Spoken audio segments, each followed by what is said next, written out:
जी, अस्सलाम वालेकुम। मैं हूँ डॉक्टर नाइला, कंसल्टेंट गायनेकोलॉजिस्ट और आईवीएफ स्पेशलिस्ट गायनी सॉल्यूशन के फोरम से। आज हम बात करेंगे एक बड़ा ही कॉमनली जो किया जाने वाला क्वेश्चन है कि उम्र 35 साल हो गई है, बेऔलादी का मसला है और वजह भी कोई नहीं है, यानी कि सब टेस्ट नॉर्मल आ रहे हैं, तो अब क्या किया जाए? ये एक बड़ी ही कॉमन अनएक्सप्लेन्ड इनफर्टिलिटी है। मैं फिर आपसे ये कहूँगी, अनएक्सप्लेन्ड इनफर्टिलिटी तब तक ना समझें जब तक तीनों टेस्ट आपके ना हो गए हों। एग को मैच्योर करने वाला, देखने वाला टीवीएस 12वें दिन के ऊपर, हार्मोन के टेस्ट सारे नॉर्मल हों और उसके अलावा आपका जो ट्यूब का टेस्ट है वो भी हुआ हो, चाहे वो एचएससी से हुआ हो या डायग्नोस्टिक लेप्रोस्कोपी से हुआ हो। डायग्नोस्टिक लेप्रोस्कोपी बहुत ज़्यादा जो है वो सुपीरियर है, लेकिन बहरहाल चलें, अगर एचएससी भी हुआ है तो हम उसको मान लेते हैं। इस तरह से हस्बैंड का सीमन भी नॉर्मल होना चाहिए, नंबर भी नॉर्मल होना चाहिए, मोटिलिटी भी नॉर्मल होनी चाहिए और मॉर्फोलॉजी भी नॉर्मल होनी चाहिए। अब ये सिनेरियो है और उम्र हो गई है 35 साल, तो अब क्या करें? ये बड़ा हमारे पास पेशेंट आते हैं, वो कहते हैं मसला भी कोई ऐसा नहीं है, तो अब क्या किया जा सकता है? सिंपल सी बात है, इसको आपने हम 3 ग्रुप्स में डिवाइड करते हैं। इसका जो ट्रीटमेंट है वो फीमेल के एएमएच के अकॉर्डिंगली होगा। अगर आपकी फीमेल का एएमएच 4 से ऊपर है, इवन हम कहते हैं कि 4 से ऊपर आ जाता है, तो हम पेशेंट से कहते हैं कि आपके पास अभी एग रिज़र्व अच्छा है, लेकिन एएमएच को काउंटर चेक करें विद एंट्रल फॉलिकल काउंट, दोनों अच्छे हैं, यानी अपैरेंटली अंडे भी अच्छे नज़र आ रहे हैं ओवरी के अंदर, एंट्रल फॉलिकल्स, और साथ में एएमएच भी अच्छा है। तो फिर तो आपने ओवेरियन स्टिमुलेशन ले सकते हैं या फिर वेट एंड सी कर सकते हैं, अगर आपका फॉलिकल नहीं बन रहा तो। यानी आप मज़ीद साल एक इंतज़ार कर लें, मेक श्योर कि अंडा बन रहा है, लेकिन ये चेक करते रहें हर साइकिल में। जब अगर किसी साइकिल में नहीं बना तो नेक्स्ट साइकिल में स्टिमुलेशन ले लें, ओवरी को स्टिमुलेट कर लें। तो अच्छा रिज़र्व है। ओवेरियन स्टिमुलेशन कितनी डोज़ के साथ देनी है, ये आपका डॉक्टर आपकी एंट्रल फॉलिकल काउंट की उसके ऊपर डिसाइड करेगा, पिक्चर के ऊपर डिसाइड करेगा। दूसरा ग्रुप वो है कि जिनका एएमएच 2 टू 4 के दरमियान है, कि 4 से नीचे है लेकिन 2 से ऊपर है, जैसे 2.5 आ गया, 3.1 आ गया, 3.5 आ गया।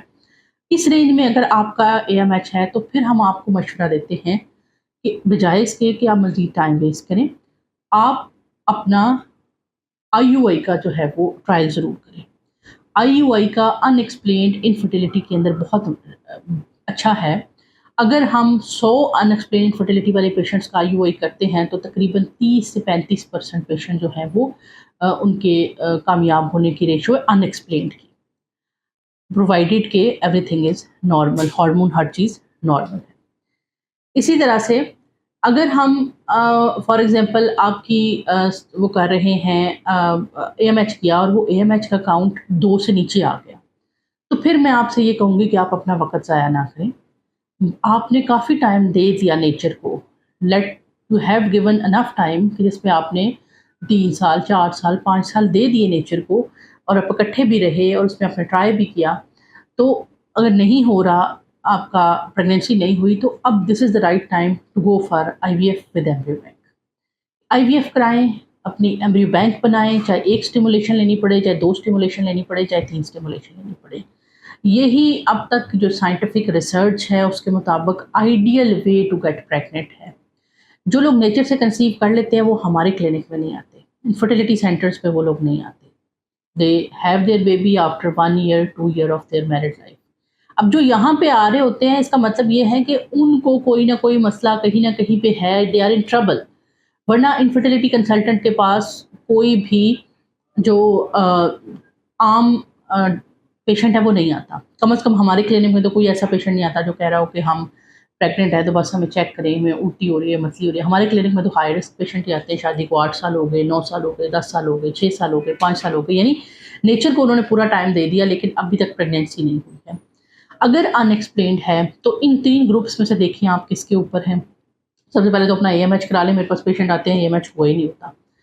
तो देख लें आप किस में फ़ॉल करते हैं और उसके अकॉर्डिंग अपने ट्रीटमेंट को लेके चलें। Because in the treatment of IVF time is money. उसकी वजह ये है कि फ़िलहाल पाकिस्तान में हम एग डोनेशन प्रैक्टिस नहीं कर रहे हैं। अगर कभी एग डोनेशन अलाउड हो जाएगी तो फिर सिनेरियो चेंज हो जाएगा, बट राइट नाउ अभी अलाउड नहीं है और हम नहीं कर रहे। We have to make you pregnant with your own eggs. तो उस सूरत हाल के अंदर ना कंपेयर करें इंडिया के साथ अपने आप को कि इंडिया में तो ऐसे होता है, मेरी फ्रेंड वहाँ पे दुबई में थी, उसने आईवीएफ करवाया, वो 45 साल की उम्र में आईवीएफ कराया, वो प्रेग्नेंट होगी, वो नेचुरल एग्स के साथ नहीं होता, वो डोनर एग्स के साथ होता है, लोग आपको बताते नहीं हैं। तो लिहाजा अगर हम डोनर एग्स के साथ हम भी करने लग जाएँ तो हमारे रिजल्ट्स के आसमान, इंडिया की तरह आसमान तक पहुँचे। 80-90% आईवीएफ का success rate with good eggs के साथ कोई मसला नहीं है। लेकिन द थिंग इज़ दैट कि हम अपने एंडों के साथ बायोलॉजिकल एग्स के साथ काम कर रहे हैं। तो हमारे पास टाइम इज़ मनी। तो बजाय इसके कि आप इतना टाइम ज़ाया कर लें कि उसके बाद आपकी एग नंबर भी कम हो जाए, क्वालिटी भी कम हो जाए और आईवीएफ के रिज़ल्ट भी कम हो जाए, आईयूआई के रिज़ल्ट कम हो जाए, तो सबसे पहले चेक करें अपने कि वेयर यू आर स्टैंडिंग। जहाँ पे आप स्टैंड कर रहे हैं उसके अकॉर्डिंगली अपनी ट्रीटमेंट को लेकर मिलते हैं इंशाल्लाह नेक्स्ट किसी वीडियो में। तब तक के लिए अल्लाह हाफ़िज़।